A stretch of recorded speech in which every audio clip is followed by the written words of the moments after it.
Arratsaldeon, gaur eta hemen altzan, Xanti Zapirain Elizalde Altzazarra eta Euskaltzalea gogoratu nahi dugu.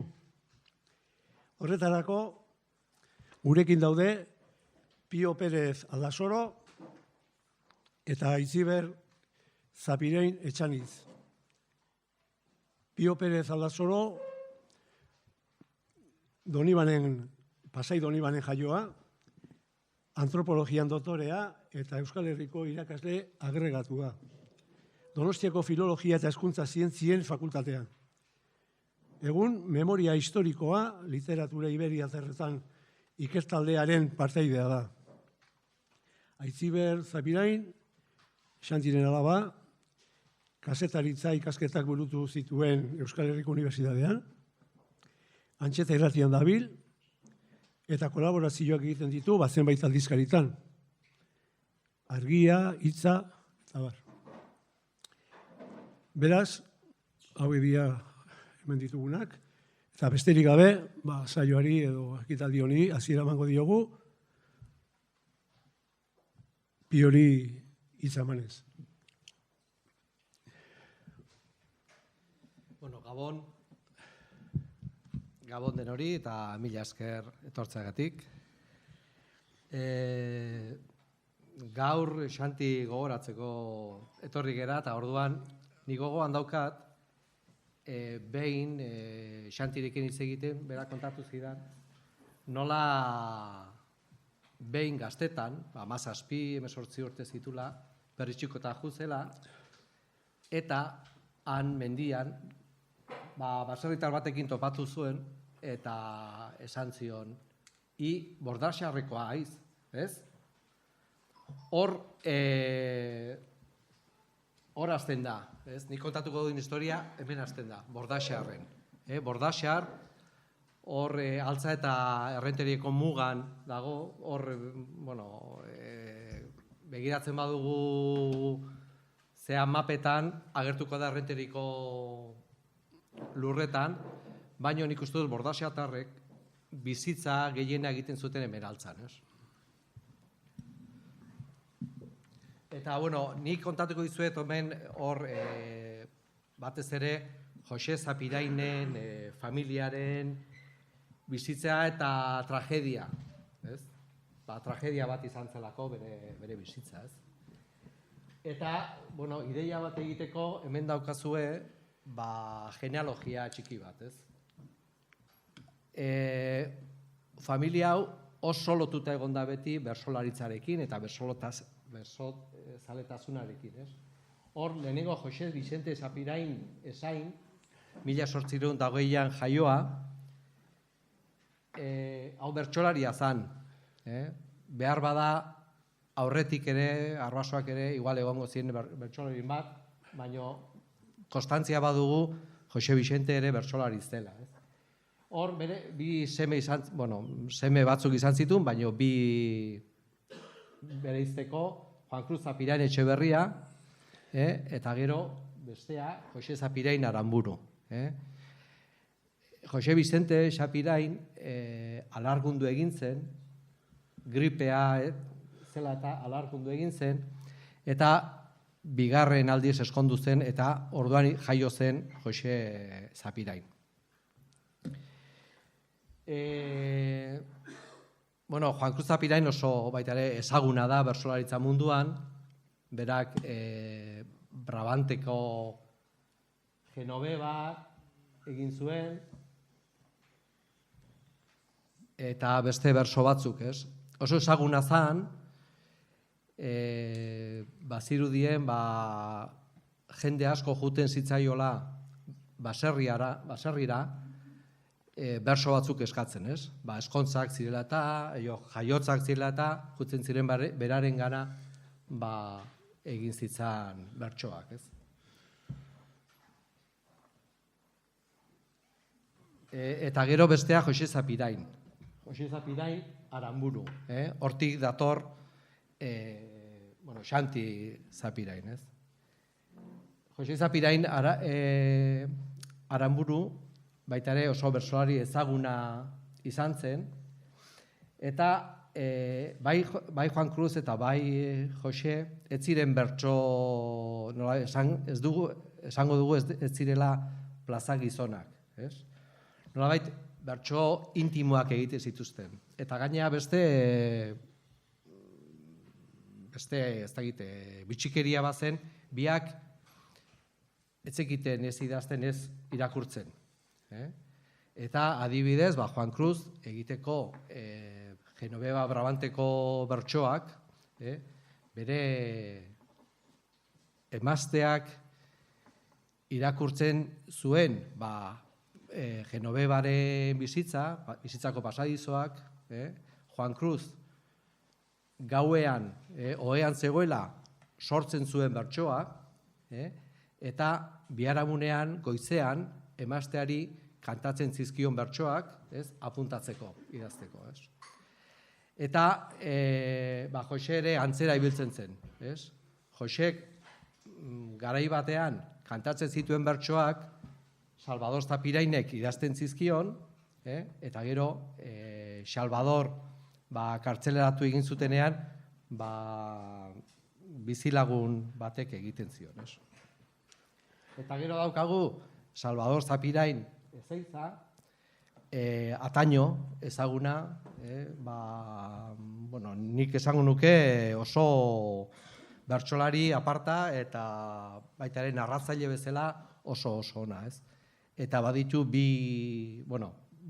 hiru esango nituzke, hiru harri bitxi, bat Txantxangorri kantaria, hori da bere aitaren bizitza, eta gero beste bi liburu Zigorpean eta Espetxeko negarrak, oso gero kontatuko dizkizuet horren historia eta idazkera nola egiten zuen, eta azkenean daukagu Xanti, ez?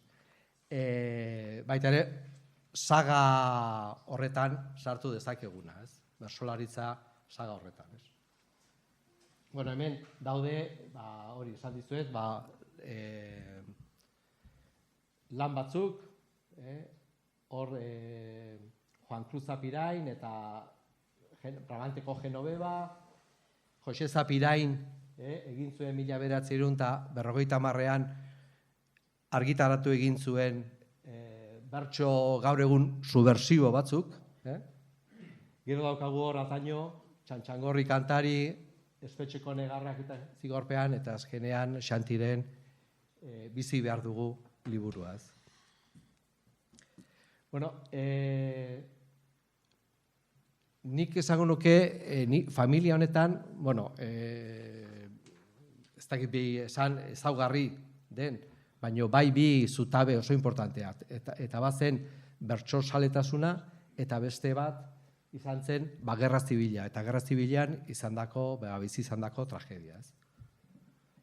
Hor, bertso saletasuna hori beti agertzen da, bai Atañoren idazkietan beti agertzen da, ez? Nola, batez ere, altza oso, esango dugu, oso bertsolari lurra zela, ez? Hor elkartzen ziren, Zapirani ez gain, elkartzen zen ere Txirrita adibidez, ez? Eta Txirritaren koinatua, eta Xenpelar ere bisitari ilustrea zen, ez? Oso giro bertso saletasunaren inguruan oso giro oparoa, esango dugu. Bueno, hemen dugu Jose Zapirainen familia, ez?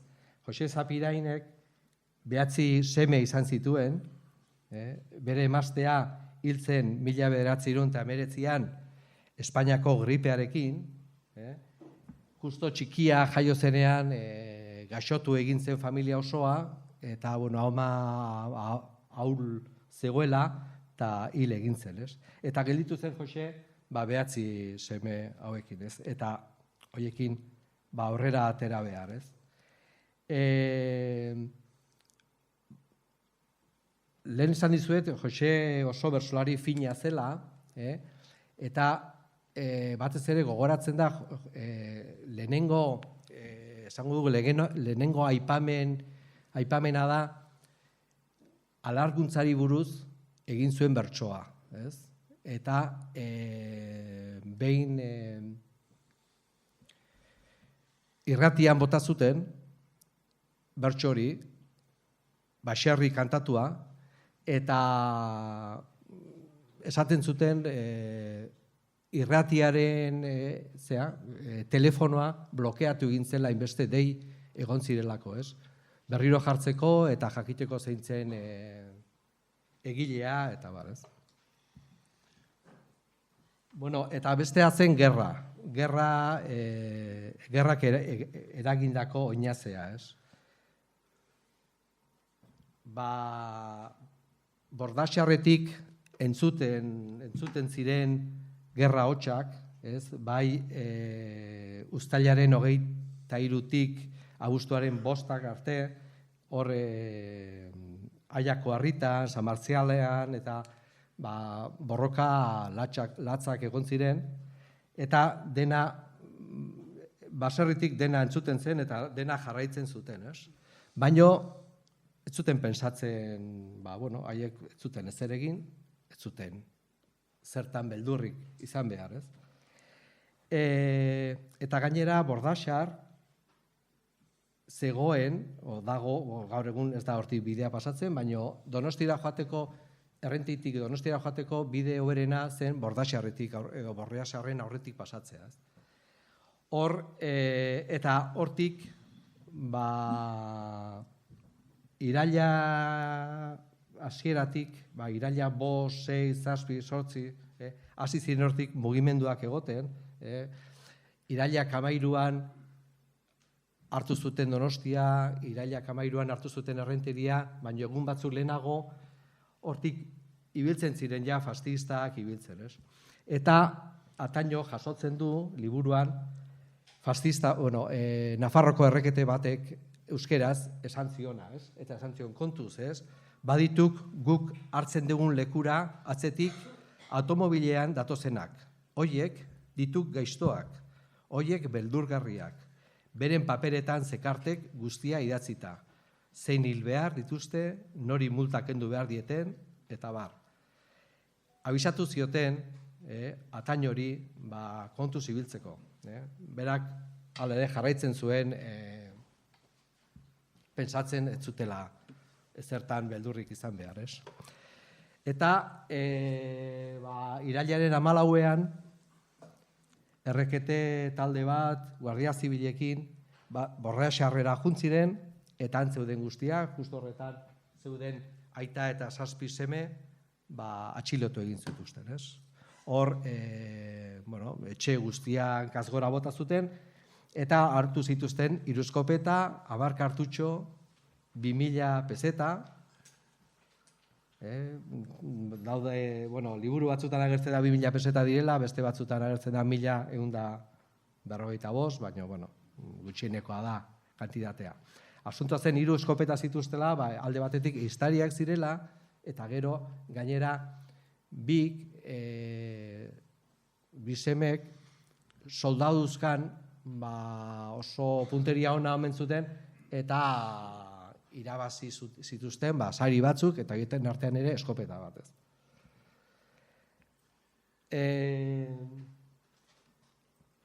Hartu, etxeko guztiak hartu, eta San Marcosera eraman zituzten, ez? San Marcos justo irailaren 13an hartu zituzten, bai San Marcos eta bai Santiago Mendi, fascistak. Eta gara eraman zituzten, biharamunean, atxilatu eta biharamunean, Jose askatu egin zuten. Ikusi zuten alde batetik gaztelaniaz hitz egiteko gaizki, ez zekien. Ikusten zela ez zuela ezer, eta askatu zuten Josea. Handik beste egun batera 3 seme gaztenak, eta 4 seme gelditu ziren preso, ez? Egun bi hoietan, Jose ibili zen laguntzan bila, Errentira jaitsi zen, han bazuen iloba apaiza karlista bat, ez? Zinegotzia, herriko zinegotzia izendatu egin zutena, eta juntzen laguntzaren bila, ez? Eta bera oso triste voltatu behar izan zen, ze zion eskasorik egin, eta gainea etxetik bidali egin zuen, eta hori ez. Kuriosidadez ere, hain gaizki zegoen, etzen konturatu, hori, topoa, zijoala, sartu zen topako bidean, eta topoak harrapatu. Ez zion ez ere egin, baina zugarrizko susto hartu zuen, ez. San Marcosetik Ondarretako espetxera eraman zuten, ez? Lau anai. Egoera kafkiano izan zen, Ataino kontatzen duen bezala, kartzela horretan ez zegoen zaindaririk. Ate guztiak irekiak zeuden. Ez zuten jateko, ez zuten ezer. Eta haiek, beldurrez, ez ziren handi mugitu. Pentsatzen, igual, bere familia edo ordainduko zuela, haiek alde egiten bazuten. Eta gero ere nik uste bazutela errugabetasunaren espiritu hori, ez zuten ezer egin.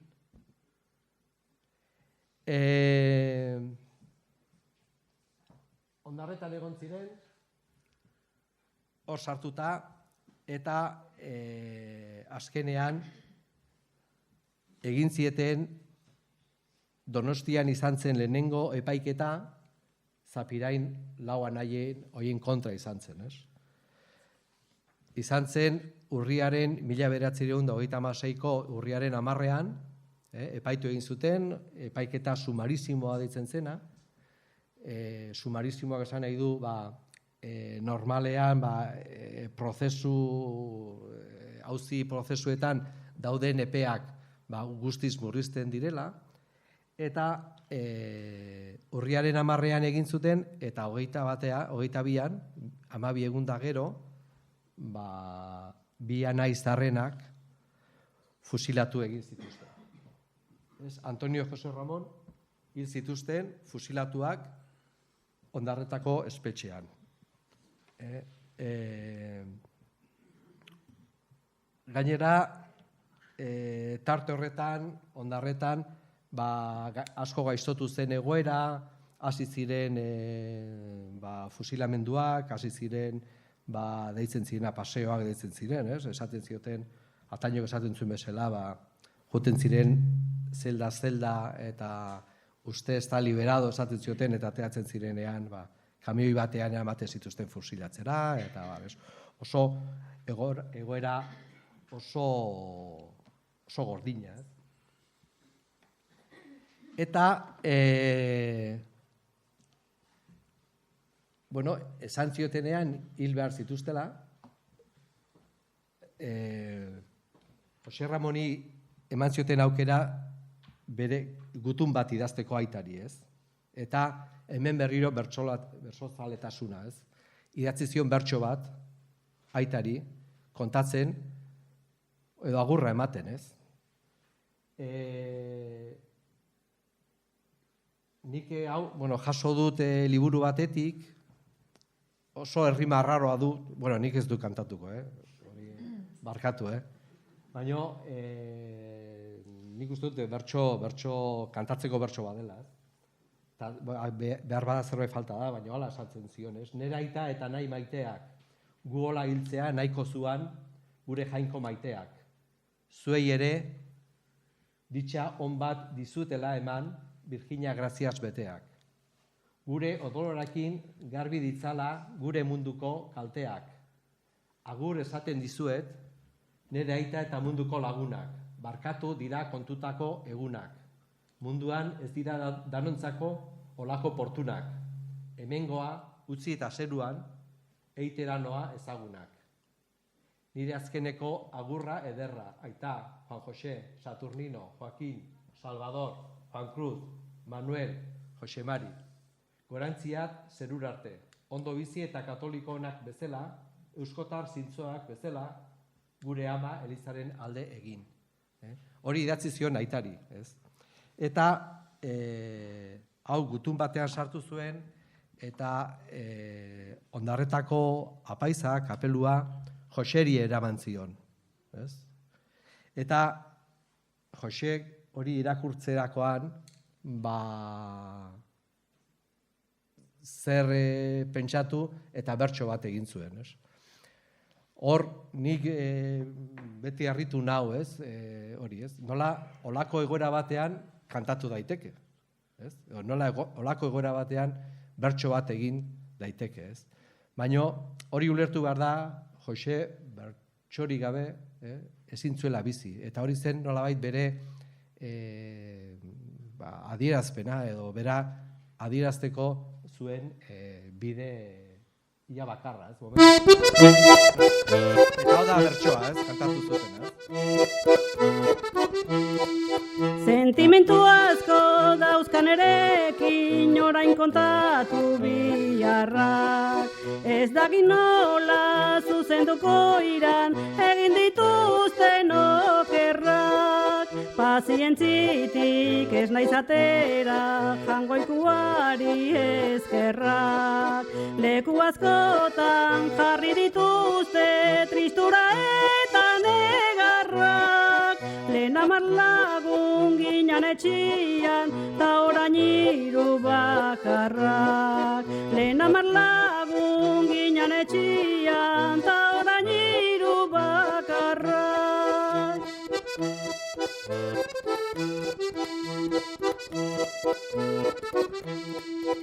Atentzioa izan zazuten nik esan dako hitzakin. Nere bihotzik ez da postutzen dirua eta gauzakin. Ez dakigu noiz jarriko geran konsuelo eta pozakin. Bi seme hilak, beste bi preso, beste bi nondan ez jakin. Milagro ez da ni egotia, cuidado eta kezkakin. Milagro ez da ni egotia, cuidado eta kezkakin.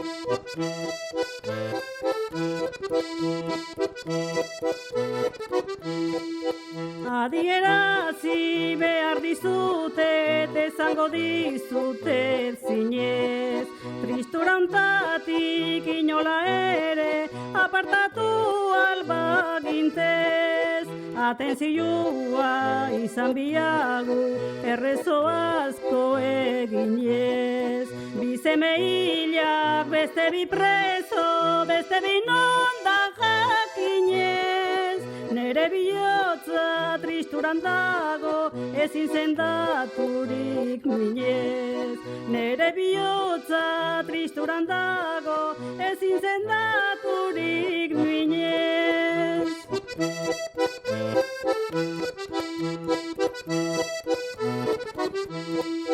Milagru ez da pena handia izatia bihotzian. Negar malkuak saltatzen zaizkit, inoiz gogoratutzian. Ezeren mantxik eta batere, kulpagabiak hilzian. Beste bi preso, Ondarretatik, San Cristobala joan zian. Zer kontatua izango dute, elkarren gana biltzian. Zer kontatua izango dute, elkarren gana biltzian. Horrela erantzun zion Josek, Juan Ramonen gutunari. Eta gero ere, Atañok, gartzelatik ere, aitari, bertson bidez ere azaldu zion, ze gertatu zen anaiekin, anai fusilatuekin. Aitare, bertso bat egin zuen, azalduz, aitari azaldu nahian, nola hil ziren eta nola juntziren, Jainkoaren bakean, eta bar.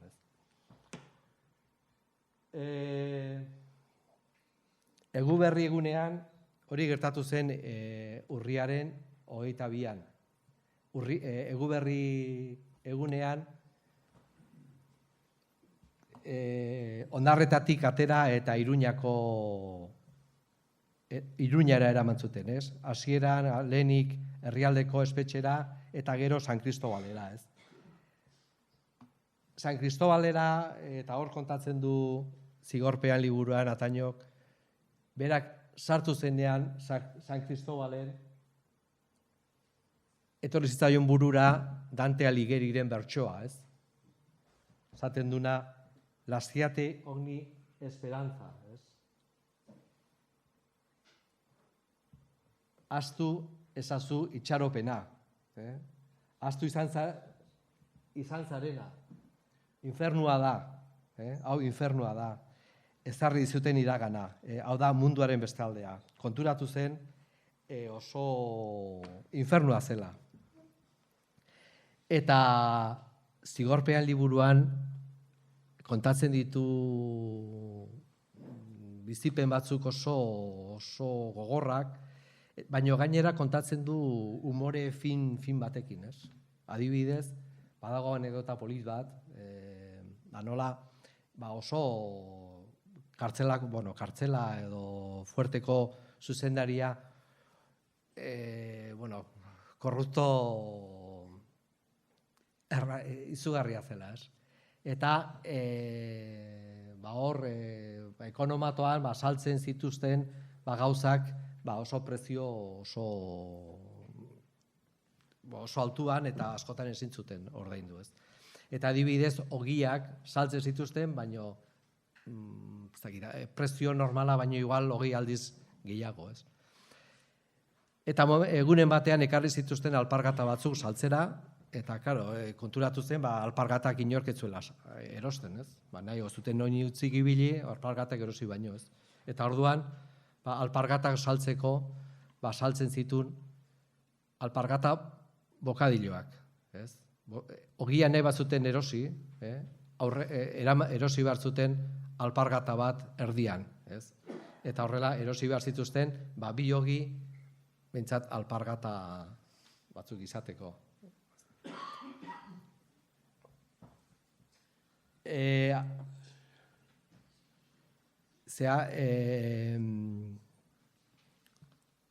Uztarrilaren hasierako egunetan, Jose juntzen bizitatzera, semeak bizitatzera, eta han elkartu eta, zaila zen ere, gerra gordina zen, eta lortu zuen, bizilagun baten bidez, lortu zuen salbokondukto bat Iruñara joateko, eta ara juntzen iloba batekin, eta San Kristobalen sartu zen, ez? Joseek etzekien gaztelaniaz hitz egiten, eta orduan euskeraz semeakin, eta gainera ezkezin zuen bestela. Eta etorri zitzaion hori zaindariak eta esan ziren, ez? Hablene cristiano, o si no, martxense de aquí. Horiek izan ziren, haren hitz zakarrak, Donostian usten ziguteken, eta gu euskeraz hasi ginun.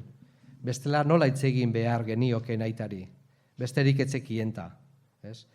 Eta hor, gelditu zen, bisita osoa, aita, hitz egin gabe, eta ulertu gabe, semeak zer esaten zion gaztelaniaz, ez. Hor, bizitu izan zuten, San Kristobaleko iesaldia, Otaño kontatzen du liburuan, lortu egin zuela alde egitea, kanpoan egon zela, han ikusi zuen panorama esan zuen, hau oso arriskutsua da, ezin dugu, ez gera bizirik aterako, eta berriro sartu zen kartzelara, ez.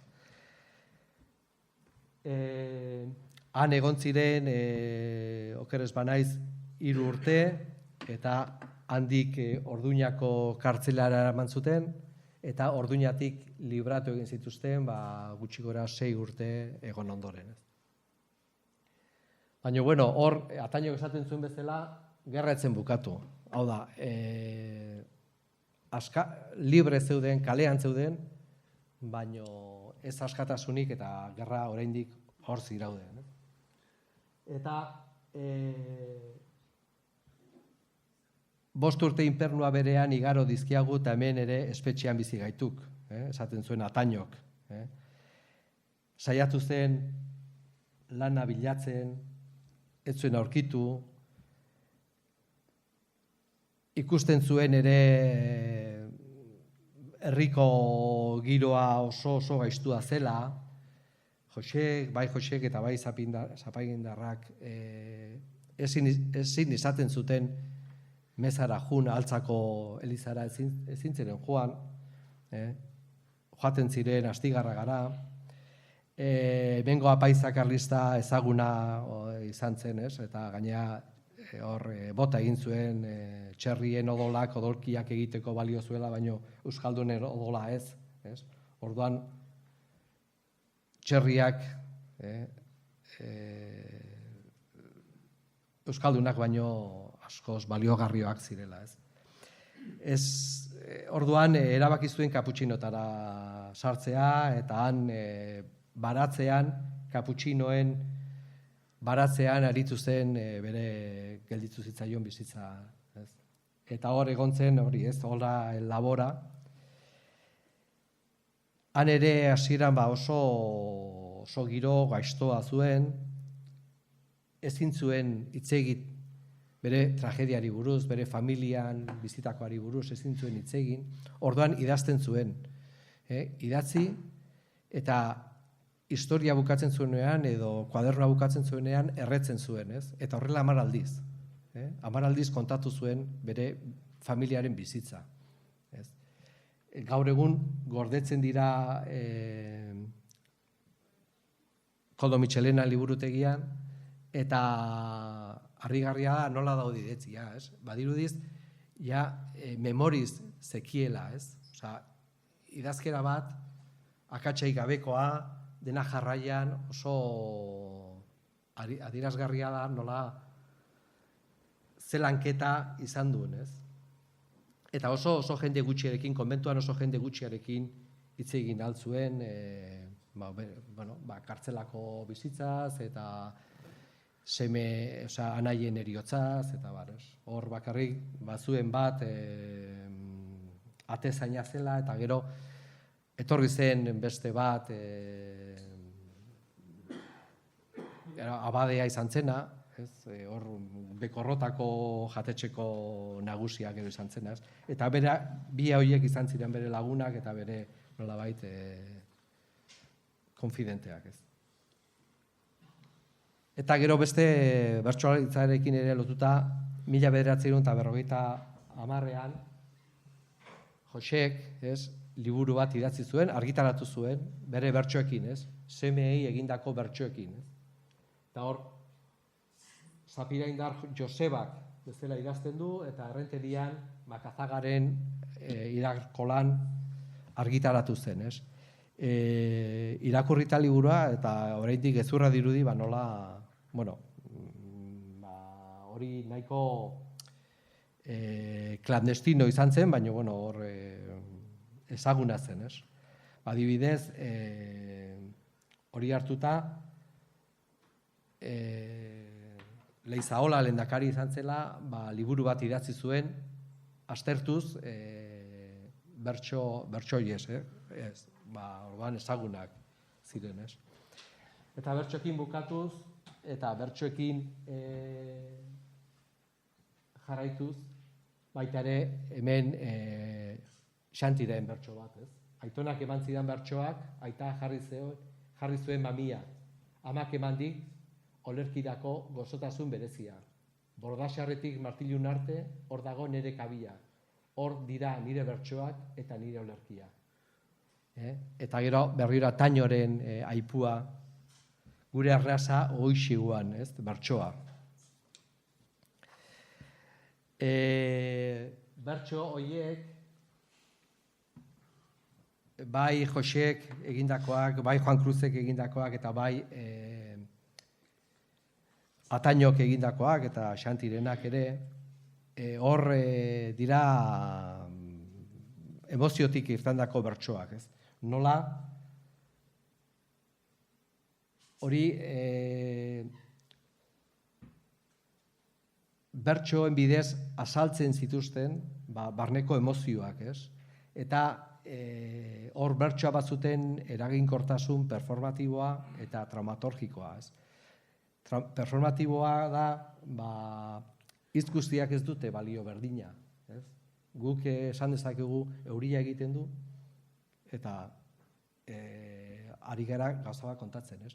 Baina nik esaten badizuet, nik zin dagizuet, edo nik aginduko dizuet, ez dakiz zer, ja, hitz horrek badu beste potentzia bat eta beste potere bat, ez? Hori gertatzen zaio Jose eta Taño eta Xantiren bertsoari, ez? Emoziotik egindakoa dira eta badute potere berezi bat, ez? Eta gero ere traumatorgikoa kerekin esan nahi dut, badutela nolabait barruko minak askatzeko balio dutela, ez? Eta horrela kontatzen dute, kontatu, beste modu batean kontatu ezin dena, ez? Eta zergatik, kontatu behar dutelako, ez? Hor dago baita ere, arrazoia, Primo Levi kontatzen duen arrazoia da, ni bakarrik bizi iraun naiz, bakarrik kontatzeko gertatu dena, ez? Eta Atañoren kasuan ere nahiko berdintxua da, ez? Bere helburua zen kontatzea familiari gertatu zaiona, ez? Bera zen, nolabait, memoria horren gordailua, eta bera gordetzen zuen hori kontatu behar zuen nolabait, ez? Eta, karo, asuntoa da, dena kontatu daiteke, ez? Eta hor Josek esaten zuen, ez? Baina niko goratzen dut ere, behin, orain dela, 6-7 urte izango zen, Xantirekin topatu nuen ospitaleko pasiluan, bera antzegoela bere ama zaintzen, eta pasiluan gela batean, eta justo aurreko gelan, ni nengoen nire amarekin, ama zaintzen, ez? Eta, bueno, batzutan ateatzen ginen, sartzen zirenean garbitzera, eta horrela, eta ateatzen ginen, eta, bueno, da zen moduz, eta ez dakizer, eta bakizer, eta egunen batean esan nion, bueno, zer, egun batean eseriko gaituk, eta, ez, ire historia kontatzera, ez? Eta esan zidan, pio, dena ezin diago kontatu, ez? Eta, eskarrik asko zuait, eskarrik asko Xanti, aukera hau emateagatik. Mila esker.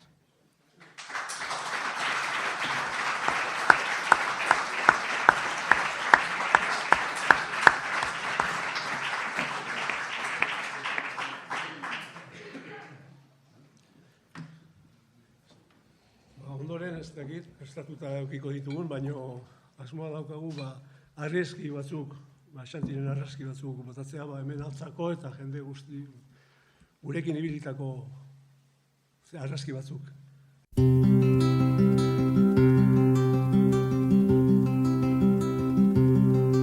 Izotzondoko eguzki neguaren farre, olerkariak noiz baitiri goratzarre, emek idukitxaroz biztu garailarre, uda berri lamiek larre on batzarre, uda berri lamiek larre on batzarre.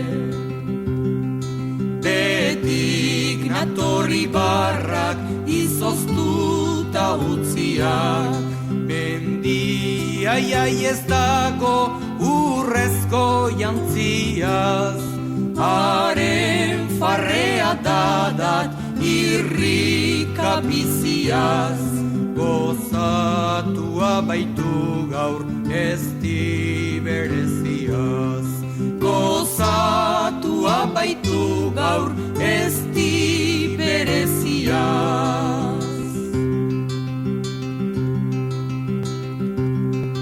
Udalenak irria oidu zoro ozena, udak aragikoia, udazkenak bena, negu gau ozgarbien izotz ondorena, bakarra duzu denetan emena. Guztiz bakarra duzu denetan emena.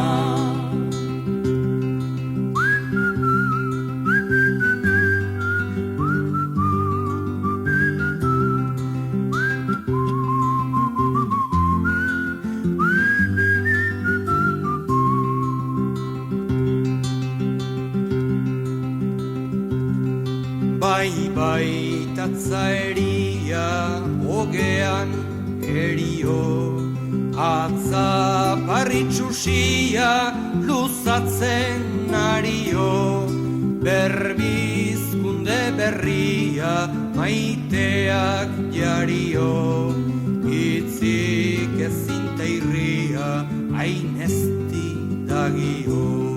Itzik ezinte irria hain ezti dagio. Izotzak estali zuen gure Euskal Herria, pintzo zenak zabaldu berbizkun berria, itzal zokondoetan lore izotz bitxia, baina haren gainetik jauntzen eguzkia. Baina haren gainetik jauntzen eguzkia.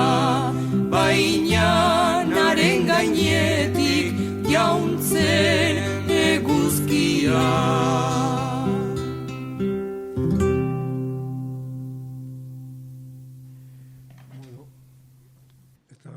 Gidoiakin aurra jarraituz, urrengoan, hitz batzuk eskatuko izkiogu Aitzi Berri.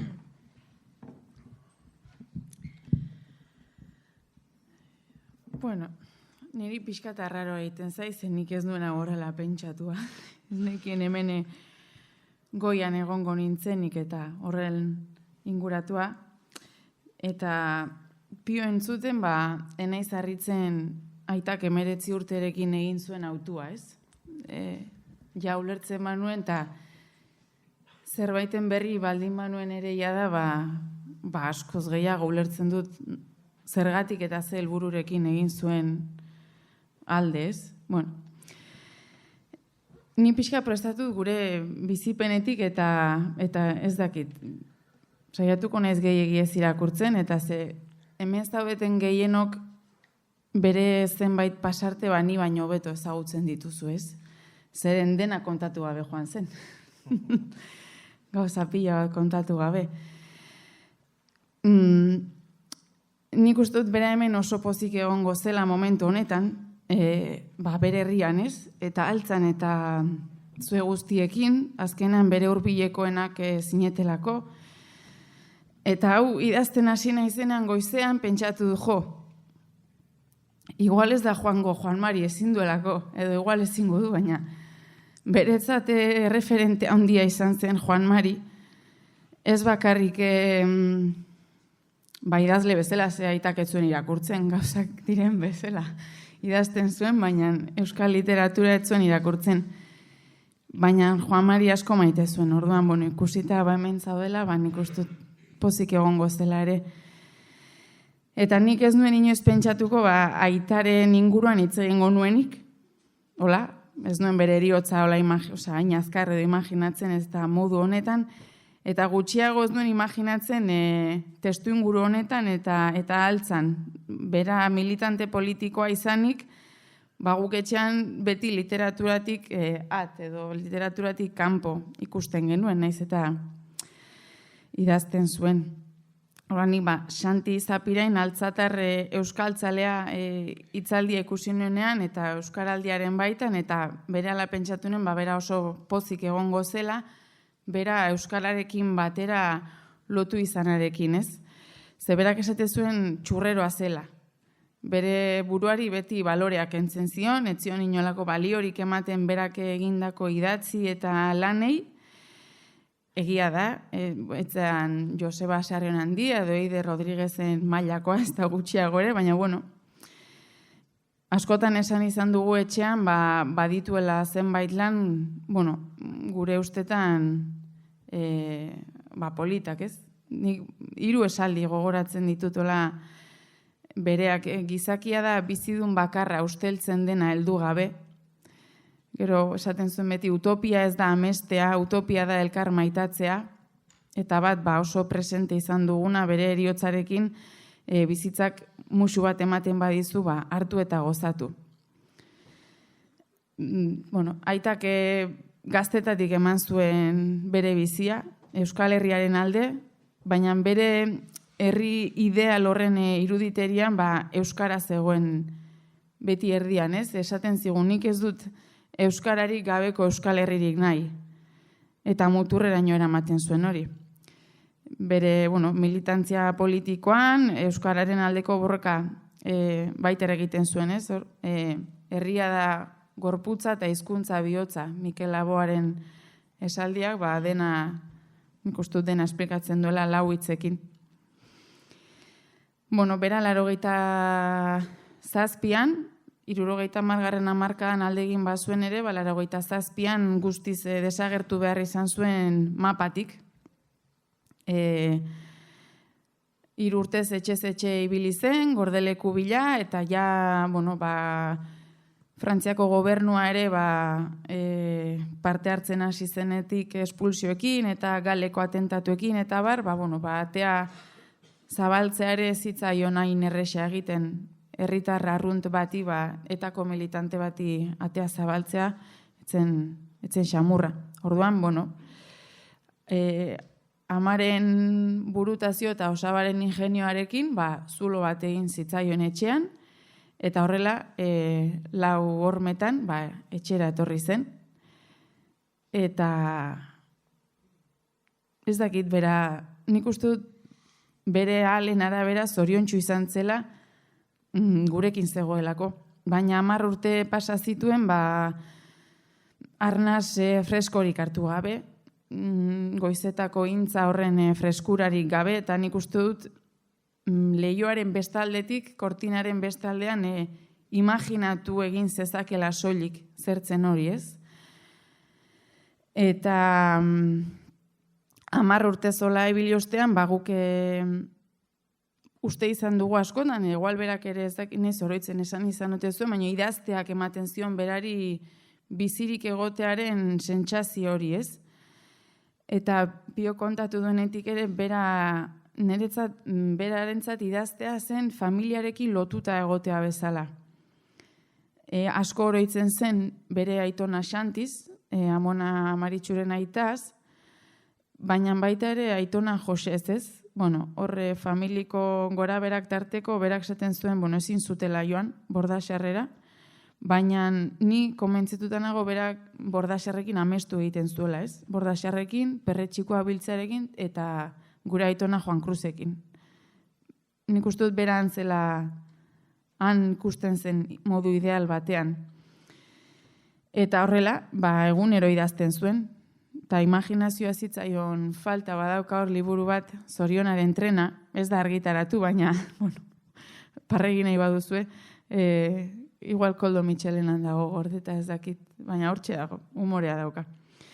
Bizi behar dugu da, berak argitaratu duen lan bakarra, eta etzen bere borondatez izan, eskatu egin zioten bere iesaldia hain pekuliarra izan zelako, eta nunbaiten grabatua gelditzeko, ez? Eta aitak etzuen nahi, berak interpretatzen zuelako berari protagonismoa ematen ziola, ez?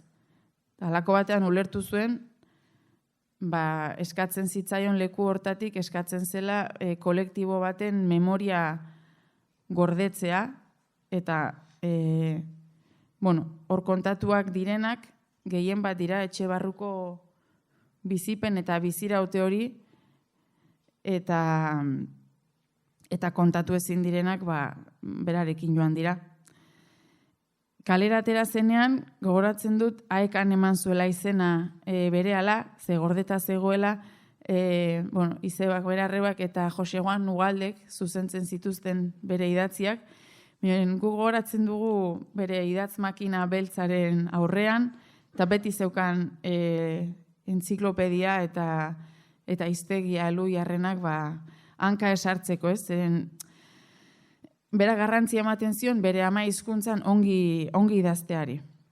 Eta hori, beti zeukan gauzak poliki eta ongi, egin behar zirela, presa gorrotu zuen, orduan ezabatu behar bazuen, ezabatzen zuen, eta berriz hasi.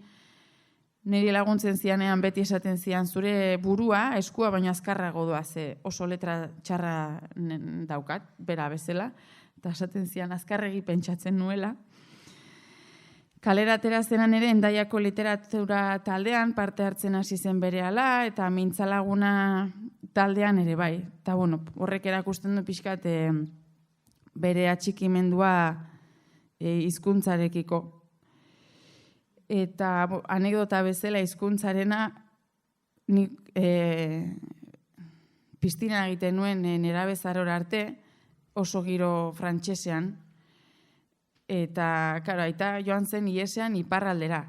Nik ez dakit berak borroka abiatu zuenean Euskal Herriaren mapa nola kokatzen zuen. Pentsatu nahi dut 7 probintziekin kokatzen zuela, eta berak etzen ohartu Hendaian frantsesa, hartu zen eta 5 axola zitzaion ez dakit, baina jarri zigun izena, berak aukeratu omen zituen, Aitziber eta Maider.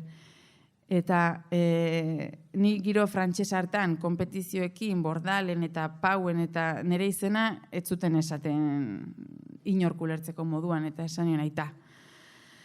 Nola jarri zenean izen hori, Aitziber, jakinda Hendaian biziko ginela. Eta ni haserrez, eta berak esan zian, haure Euskal Herria eta ikasiko dute. Eta ez dute ikasi. Eta, ez dakit. Gehiago luzatu gabe, gure partetik eskerrak aita gogoan hartzeagatik eta are gehiago euskararekin lotua.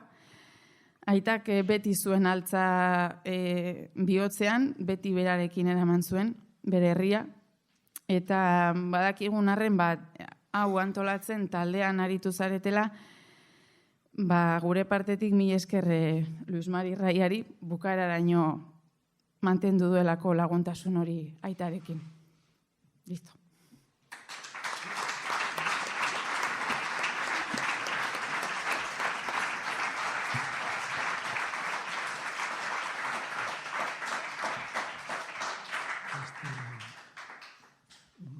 Ondoren, ustez, Otegirekin edo izan dutako bideo badagoela.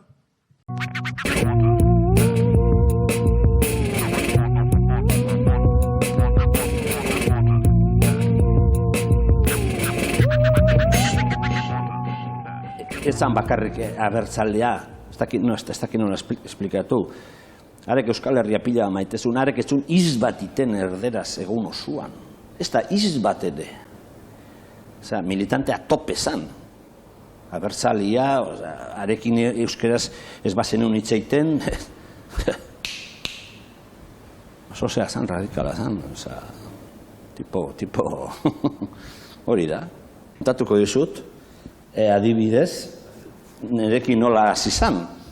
Atia jotzezun, eta nik atia irikitzen nion, eta esaten nion, jode, Angel, gaur ezin dugu inoan jun, esaten nion. Zatik, jode, gu etorri gehonea lanera, osea, dakagu zulu hori, baina, bestela, bakoitza bere etxian, eta, izaiz, ni baino gehiago? Baina, noiztik pentsatzen ni baino gehiagoa izela? Baina, nagola ni baino gehiago, jode. Baina, ni disiplina batian, aleitza motela, guazen askoitira. Guazen askoitira, antzo giro ona, neska ederrak, eta guazen, ale, kalentura horrekin txorra da horiek entzuten. Eta holaxe. Militante denak bildurra dugu, izan dugu. Hori, bildurra ez duenak esaten duna, ez da posible. Harreke oizun, zer egin, aldein ez zun nahi, baina gelditzeare eta hil zuten neon Hendaian. Eta Hendaian ingenitun manifestazioak, eta, borroka pixkat baita ere, tristurakin, eriotza oso tristurakin. Lehenu esan deten bezala, erakunde armatu batian dago denetatik, batzutan joiteu eta beste batzutan hartu behar du. Hor da kezka.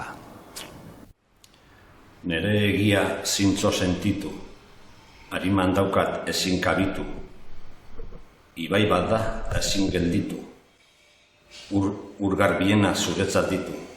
Zuretzat, Angel.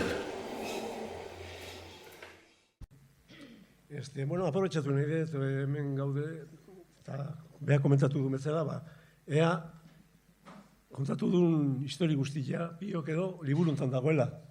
Gertatzen dena da, ez dakit, agortuta dago, nik ez dakit oso interesantzia da, eta ez dakit zer egin behar den, pixka bultzatzeko edo berziro berrargitaratzeko. Zer egile ezan, historia benetan ondo kontatua eta oso interesantzia da liburua, egile ezan, ez dakit, baina agortuta dago, ez dakit, zer egin beharko da hemendik aurrera. Bueno, eta hau esan da, ez dakit, gehienak edo ez dakit esana dauden, baina, bueno, gure aldetik, esan nahi dut, Bizarrain Euskara Elkartetik, ekimen honi izenburu bat edo jarri beharko bagenio, hau izango litzateke. Xanti Zabirain, gordelekuan, betxo jartzaile egizen gizona. Ez da guk asmatutakoa, Joxan Agirrerena da. 2001an, Betxolari aldizkarirako, egindako elkarrizketaren goiburua da. Eta elkarrizketa hartara jo dugu, bere bizitzaren zenbait zentara da jakin nahian. 27 urte daramatza errefuxiaturik. Galgaraian, erabaki irmo bat hartu beharrean aurkitzen zen, biziko bazen. Gordeleku seguru batean eskutatu zuen bere burua. Eta hasi zen, bertsoa jartzen, eta honela dio, elkarrizketa hortan. Nire atzetik zebiltzan, hiltzen ere saiatu ziren. Eta oso gogorra, eta oso argi ikusi nuen, bizirik jarraitzea nahi banuen, den utzi eta leku seguru batean eskutatu behar nuela. Eta 4 urte pasan dituen ez etxekoekin, eta ez beste inorekin harremanik gabe. Denboraren kontrako ahalegin horretan hasi nintzen bertsoak idazten. Bestetik, entzun dugun bezala, Xanti Jose Zabirain bertsolariaren biloba zen. Xantik ere, aipatzen du, bere aita bertsozale eta euskaltzale amorratua zela. Etxean, atetik barura, erderarik ezin zela egin. Hori izaten zuen beak. Euskadi Irratitik Osaba Salvador, idatziztako Txantxangorri kantaria, bertsio antzestua jarraitu zuen. San Markondoko Bordaxar bazarrian bizi zen, aitonaren bizitza sekulako zirrara eragin omen zion. Eta zirrara horren eraginpean idatzi zuen bere bertsolaletasuna islatzen zuen bertso hau. Leheno hor jarri du. Eta ez dakit, bueno, kantatzeko nuen bertso hori kantatu gintzatzeren hor irakurri tala, eta ez dakit atarako zaidan, baina bueno. Aitonak eman zidan bertsoa, aitak jarri zuen mamila, amak eman dit olerkirako goxotasun berezila, Bordaxarretik martilun arte, hor dago nire kabila, hor jaio dira nire bertsoak, eta nire olerkia. Bueno,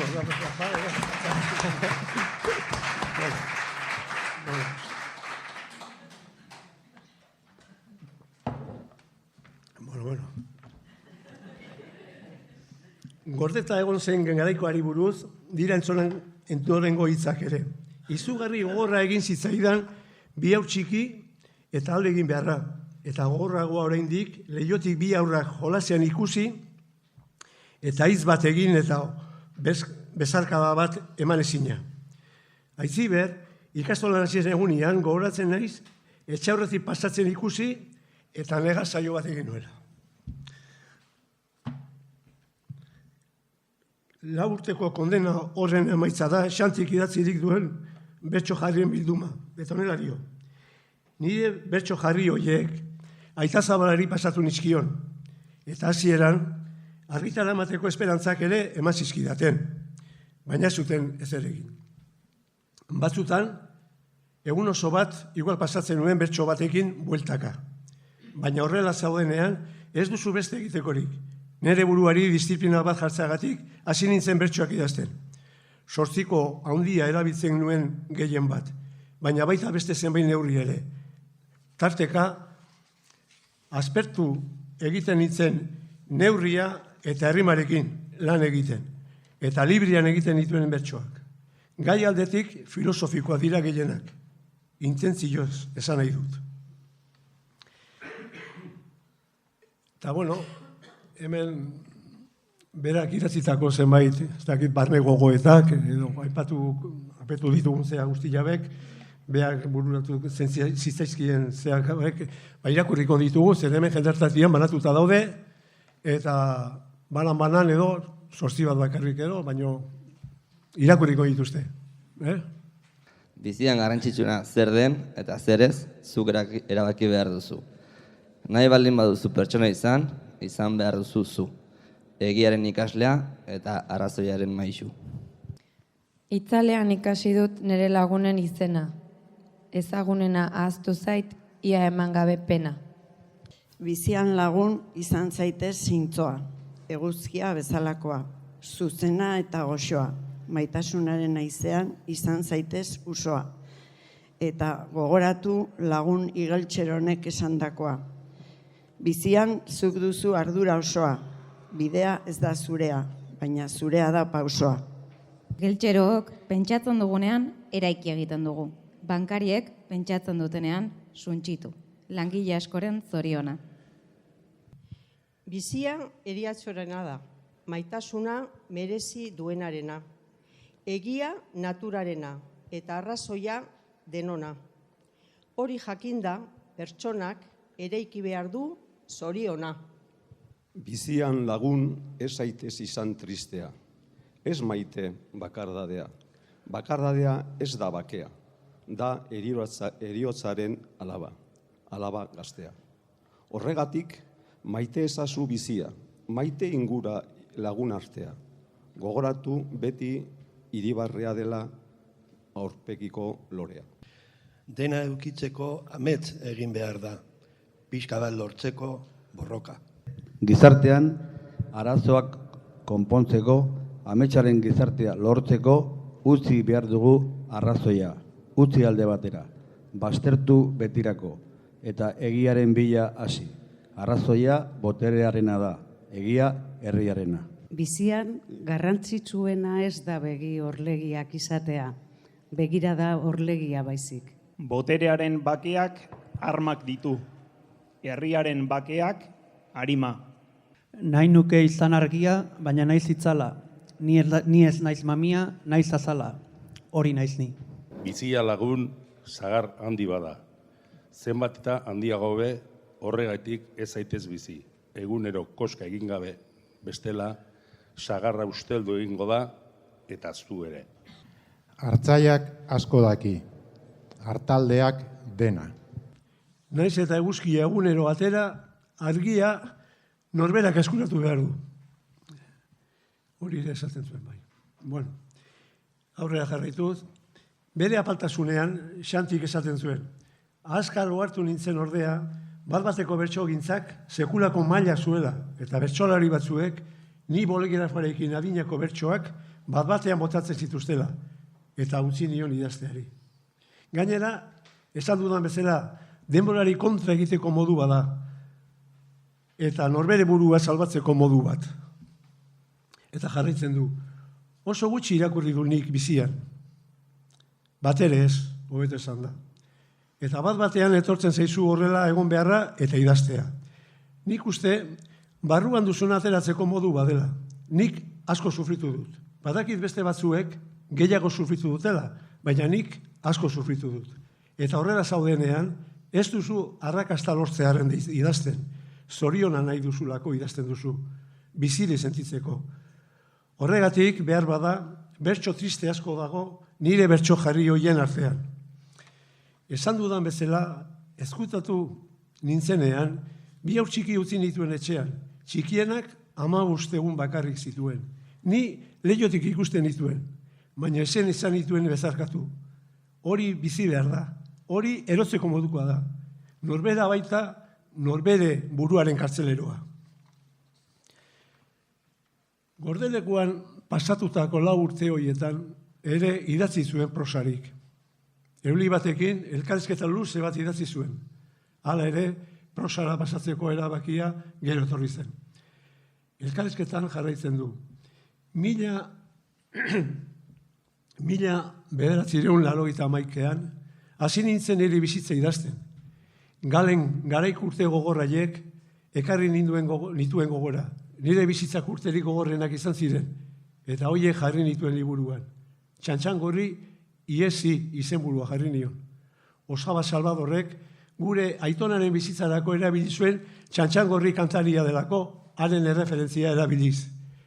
Txalapartakoek, argitaletxekoek, esan zidaten izenburua oso aula geratzen zela, eta seguru asko beste bat jarri beharko ziotela.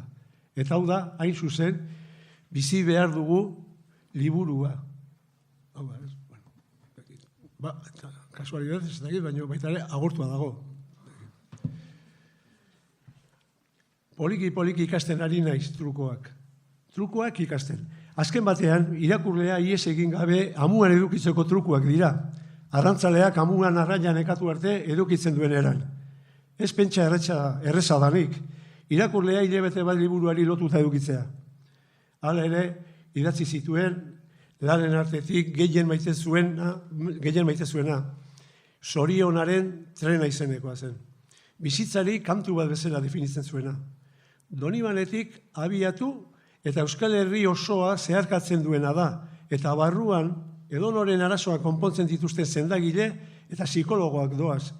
Geltokitan ez da gelditzen trena. Martxan igo behar dute bertara. Arazoren bat dutenek Zorion amatxan hartu beharreko gauza baita. Bermeon bakarrik geratzen da trena. Niri bizitzan asko lagundu didan adiskide bat hangoa delako. Euskal Herriari itzuli eginda berriro, Donibanera datorrela, ni trenetik alde egiten dut etxera etortzeko. Nire Zoriona etxean dagoelako. Eta hori idaztitako zerbait gauzaren harira, ez? Eta orain, Xanti altzatarra bezala, elkarrizketa hortan, baita esaten du, ni garai zoriontsu bezala gogoratzen dut haurtzaroa. Eta garai hartako altza leku magiko bezala ikusten dut. Joan Mari Irigoyeni gertatzen zaigu guri, altzatar guztioi.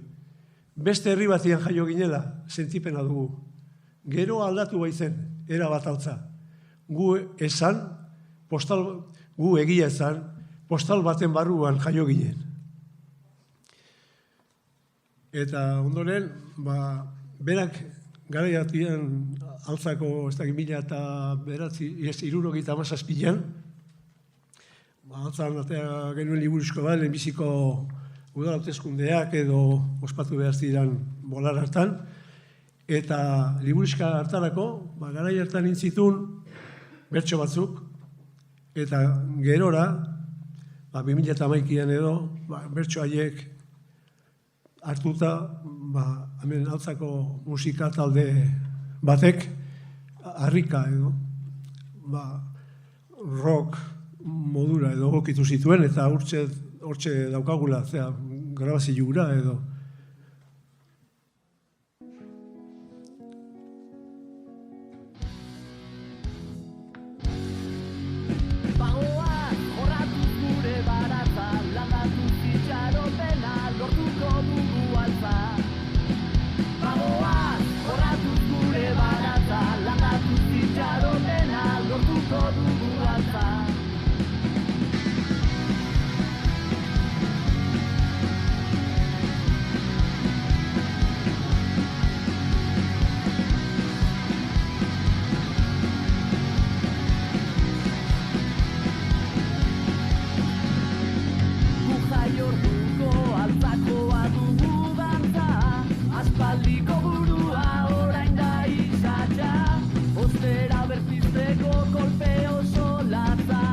Ezustean hartu du Kordobaren antza.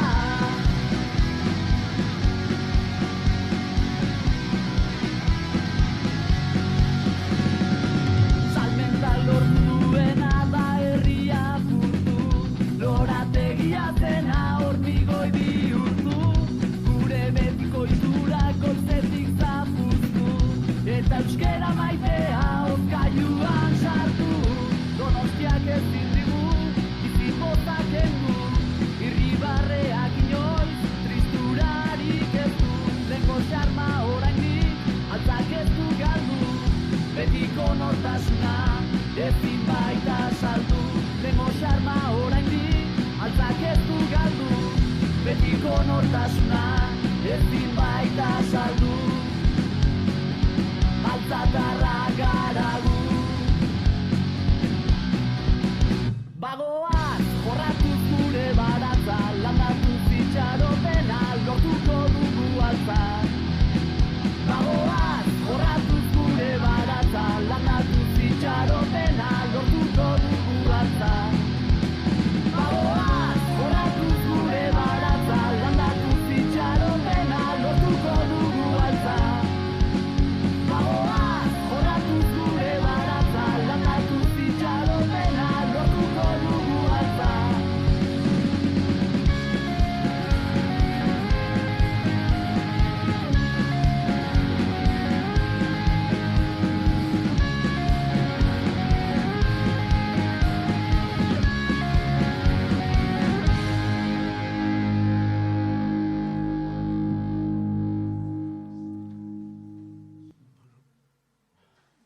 Bueno, eta amaiera emateko edo bioar edo alde batetik eskerrik asko etorri zaten guztioi, eta beste bertso bat, Euskararen eguna dela eta datorren abenduaren ustero bezala, abenduaren 3an, egiten dugu, deitzen diogun irakurketa publikoa.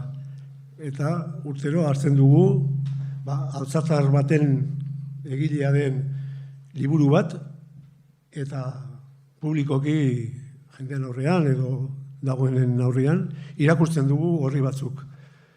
Eta urten ere, abenduaren 3an, altza gainean, aitortza, Euskaldun Berriari egindako aitortzaren eskultura horretan, ospatuko dugu irakurketa publiko hori, eta urten Xantiren liburutik irakurriko ditugu zenbait horri. Eta denak, edo nahi duenak, bintzat, gomitatuta zaudete. Eta besterik gabe, ez dakit animatuko zareten, hor dituzue bertso batzuk, eta euskarari dedikatutako bertso batzuk ditu, eta ez dakit, hausatzen bat zema zarete, denak igual kantatzen ditugu, ez dakit zehibitzen zaizuen, baino.